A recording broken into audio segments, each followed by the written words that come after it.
ଜାଣିଛୁ ମା ମତେ ନା ବଡ଼ କଲେଜରେ ସିଟ୍ ମିଳିବ ଆଉ ମୁଁ ନା ବଡ଼ କଲେଜରେ ପାଠ ପଢିବି। ନା ତୁ ଆଉ ପାଠ ପଢି ପାରିବୁନି। କିନ୍ତୁ କାହିଁକି ମା? କାହିଁକି ନା ତୁ 5 ବର୍ଷର ହୋଇଥିଲୁ। ତୋ ବାପା ଏକ ଗାଡ଼ି ଦୁର୍ଘଟଣାରେ ମରିଗଲେ। ମୁଁ ଘରେ ଘରେ ଚାକରାଣୀ କାମ କଲି, ଯାହା ରୋଜଗାର କଲି ତମମାନଙ୍କ ଖାଇବା ପିଇବାରେ ଖର୍ଚ୍ଚ ହେଉଛି। ଏ ଘର ଖଣ୍ଡକ ବନ୍ଧା ପକେଇ ତୋ ଭାଇର ପାଠ ପଢ଼ାରେ ସାରି ଦେଇଛି। ତୋ ଭାଇ ତ ପାଠ ପଢ଼ି ମଧ୍ୟ ବେକାର ଭଳି ବୁଲୁଛି।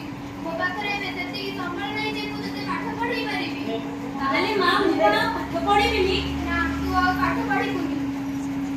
ନା ମା ସେ ପାଠ ପଢିବ।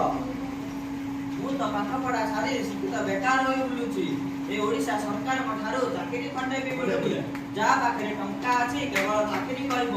ଏ ଗରିବ ପିଲାମାନେ ସବୁ ବେକାର ହୋଇ ବୁଲିବେ। ନା ଖୁସି ମନ ଦୁଃଖ କଣ ନା।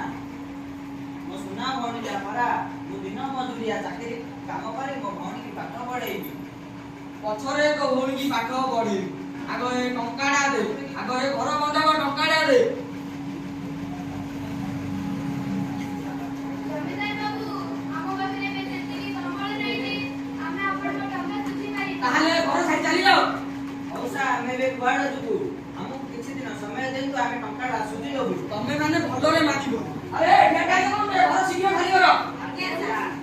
ଜମିଦାର ବାବୁ, ଆମକୁ କିଛି ଦିନ ସମୟ ଦିଅନ୍ତୁ। ଜମିଦାର ବାବୁ, ଆମେ ଟଙ୍କାଟା ଶୁଝି ଦେବୁ।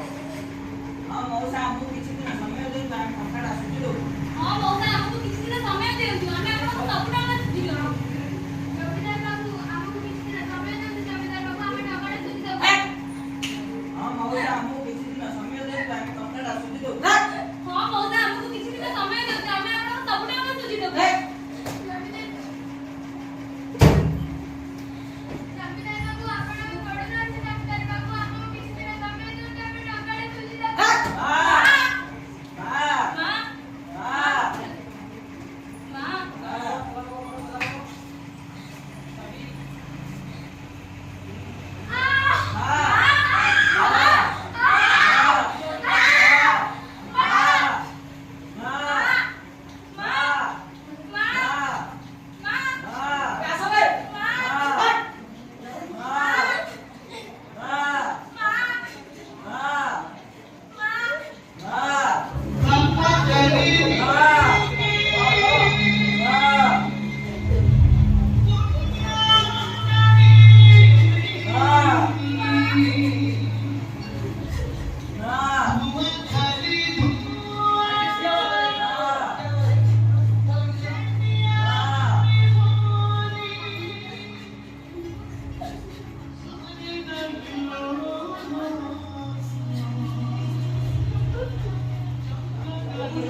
ହଉ ଠିକ ଅଛି ଭାଇ ତମେ କଲେଜ ଯାଉଛି।